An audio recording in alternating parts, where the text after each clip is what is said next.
Some scholars say that a minute of laughter prolongs our life by 5 minutes, while others argue that 17 minutes of laughter extends our life by a year. These guys prolong our lives with their authors' monologues, original jokes, and stories, and it does not matter by 5, 10, or 15 minutes. They're simply trying to give positive emotions, and this is the most important thing. In today's program, Ukrainian stand-up comedians will tell about their creative career and this difficult profession. Owing to stand-up, I became the most successful 19-year-old who won the hearts of women and a rich man. I finally became a happy man. This is how stand-up changed my life.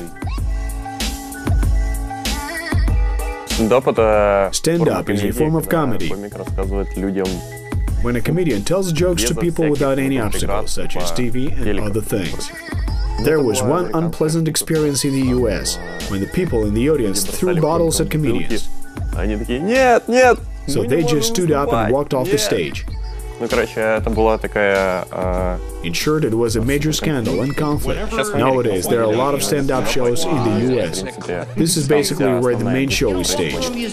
There is English stand-up, American stand-up, Russian and Ukrainian stand-up, and all of them are quite different.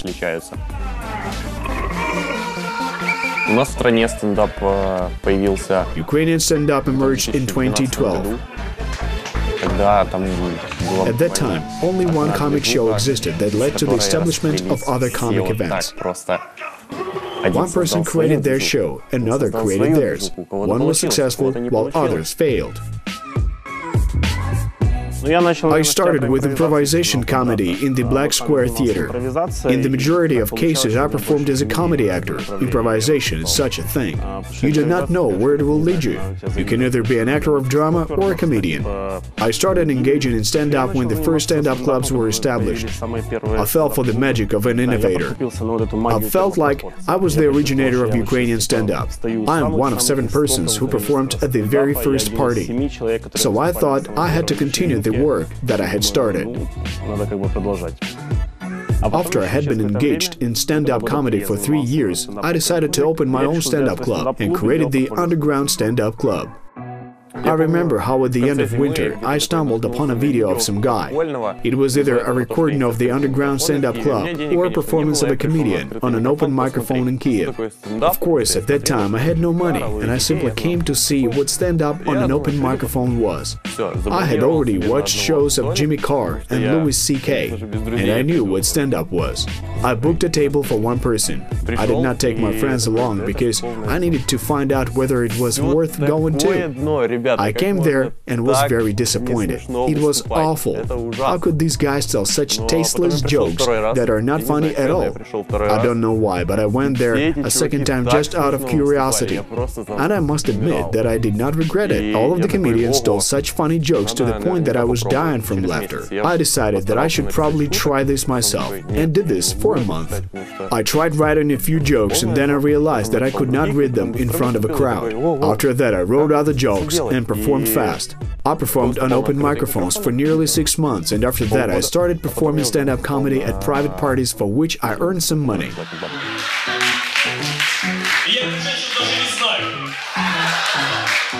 I have been engaged in stand-up for 3 years.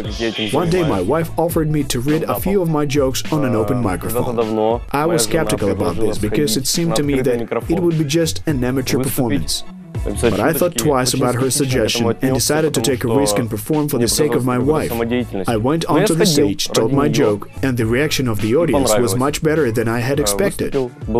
I got a great thrill from it.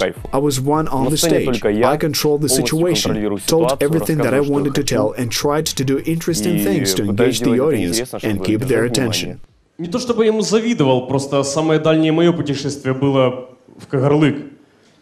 И если бы я в тот вечер не ошибся маршруткой, его бы не было. Ukrainian stand-up comedy essentially differs from others in terms of its language and audience. This genre is targeted at viewers and it cannot be similar, neither to American stand-up, nor to British or Russian. Ukrainian stand-up comedy, just as Ukrainian show business and pop music, is full of drive, somewhat aggressive, and to some degree, slightly experimental. All live performances are a jam. All Ukrainian stand-up comedians, guys or girls, are quite different. One comedian is an old man. Everyone tries to stand out and show their own style and image to the audience. I very rarely watch Russian stand-up, but speaking the truth, I must say that all the comedians practically the same. It seems to me that all of them are from the same school of comedians. Of course, I do not want to offend them. After all, they are very funny guys, but each of them seems to exude the same emotions and have the same monotonous style. I like to tell jokes that touch the hearts and souls of my audience. They don't necessarily have to be crude jokes, but they should make viewers think and say to themselves, "Wow, I have never heard this one before." Very often I tell about events which take place in Kiev or about events which happened in my life. It is great because I had to create these events in my life. For example, I sit at home for a week and think, I have to go on stage soon, so I need to sit down and think up some interesting and funny stories and jokes that will make the audience laugh. Go somewhere, buy some clothing, or maybe go to some nightclub and write some jokes about what I saw and whom I communicated with. Very often, I find inspiration in other forms of art. Typically, I find this by watching decent movies, listening to good music, or attending live concerts.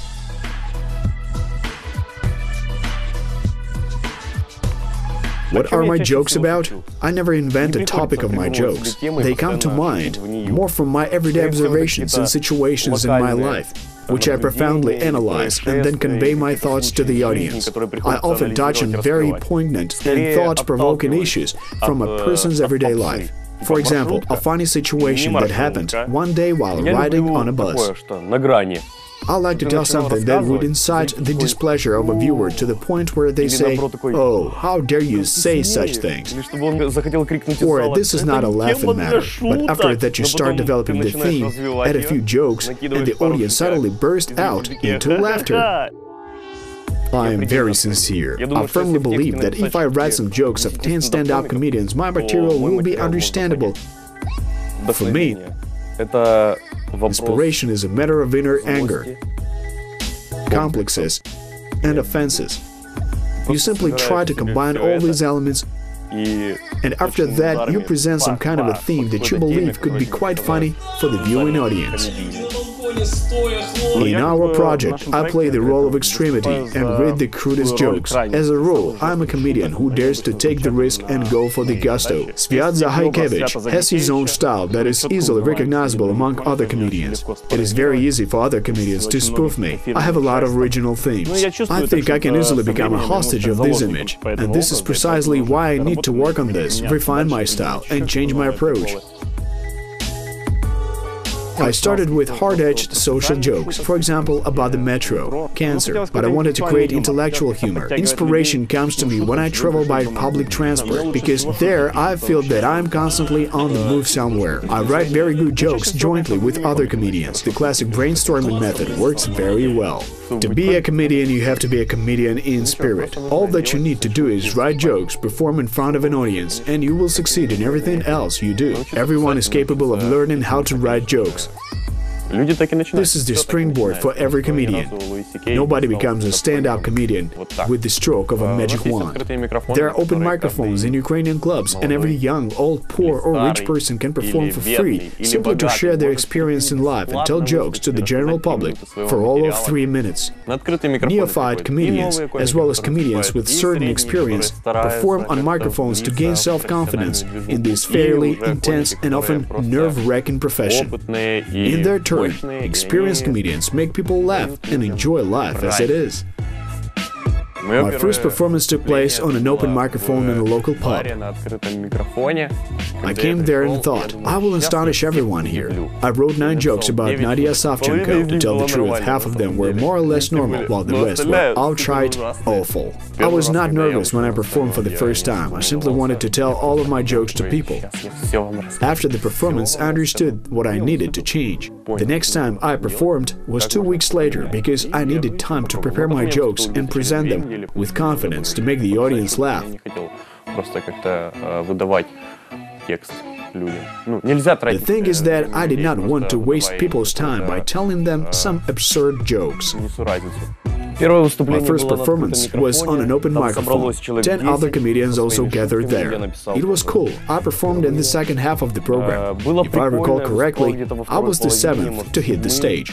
I was in a good mood, and I told a few jokes and drew applauses from the audience. But I could not understand why people perceived them in such a way, because I did not think they were that funny to draw such a reaction from the audience. In any case, 3 years have passed since that day, but I'm still a bit nervous when I get up on the stage.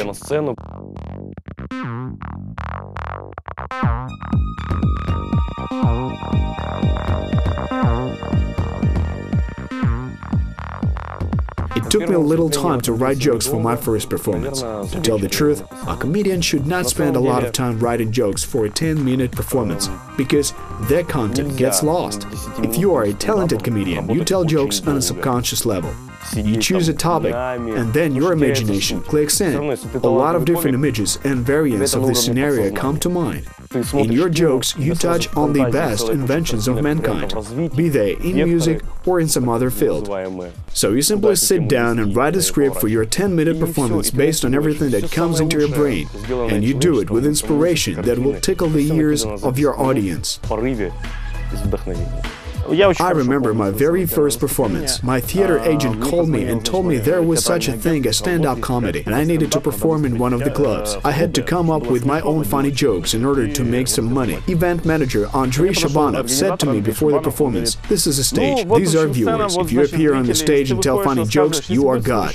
If they're not so funny, you're a demigod. If your jokes do not make the people in the audience laugh, then don't worry." After all, believe me, just about anything can happen. 4 comedians performed on the stage before me.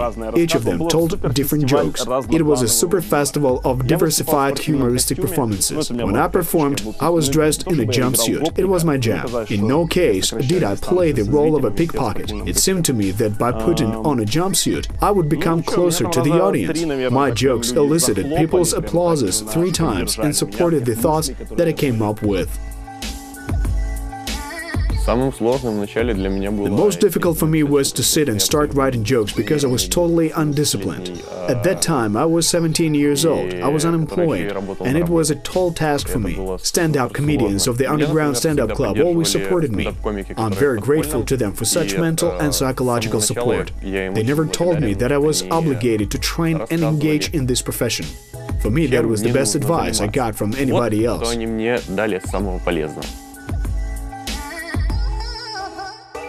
How do people make their creative career? Truthfully speaking, I do not believe that it is easy for someone to succeed in this profession. In any case, a talented and prosperous person is most likely always a sad person. I think that in comedy there is no such thing as happy people thanks to living a good life. Tragedy multiplied by time, this is comedy.